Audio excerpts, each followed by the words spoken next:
Kwa kipekee kwa niaba ya viongozi na wasimamizi wa mradi huu tunapenda kutoa shukrani za dhati kwa ushirikiano ambao tumeupata kuanzia ngazi ya mkoa, wilaya na hata ngazi ya kijiji.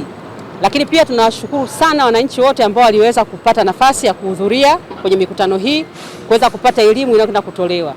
Mwisho ninapenda kusisitiza kwamba wananchi wote ambao wanapitiwa na mradi huu kuweza kuyashika na kuzingatia yale ambayo wataalamu tumepita na kuwaambia, ili kabla ya mradi kuanza basi wameshapitisha kujiandaa. Kinachoenda kufanyika ni kubadilisha, kufumua njia yote na kubadilisha hizi pound za zamani ambazo ni pound 60 kuanzia Tabora mpaka Isaka. Tunatoa hizi pound 60 tunaweka pound 80 pamoja na kuongeza vivuko katika maeneo ambayo mwanzoni alikuwa hayana vivuko. Sasa hivi kuna uhitaji wa watu, kwa hiyo lazima tuweke vivuko ili kusaidia kuleta usalama wa wananchi wanaoizunguka reli pamoja na miundombinu yenyewe ya reli.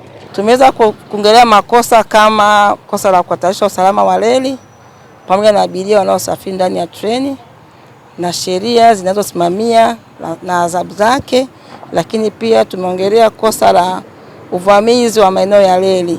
Wananchi wengi wamekuwa wakivamia maeneo ya reli na wengine kufanya shughuli zao za kiuchumi katikati au pembezoni wa maeneo ya reli, na pamoja na uharibifu ambao umekuwa ukitokea na kusababishia shirika kupata hasara. Tutaboresha maeneo yote ya makutano kati ya njia ya reli pamoja na barabara. Kupitia mradi huu tutayaboresha maeneo na tutaweka maeneo kwa ajili ya usalama. Tutaweka zile ishara za usalama kama vile traffic boom kwa ajili ya kuzuia magari pamoja na abiria kipindi treni itakapokuwa inapita. Vile vile tutaongeza watu ambao ni wanashika vibendera kwa ajili ya kuwazuia wananchi ambao wanakuwa wanavuka pindi treni itakapokuwa inapita. Vile vile kuna baadhi ya alama zilishatoka, kwa hiyo kupitia mradi huu pia tutaziongeza alama za usalama, pia na zile ambazo zitakuwa zinamuongoza dereva wa treni pindi atakapofika maeneo haya makutano aweze kupiga honi kwa ajili ya kutadharisha umma kwamba treni inapita. Kwa faida kubwa sana ya reli hii ya kati ambao mimi naona umuhimu wake, kwa sababu kuna njia mbili za reli zinaingia pale WFP. WFP tayari imeshakabidhi ile eneo kwenye serikali na serikali sasa imelitenga lile eneo kwa ajili ya wawekezaji.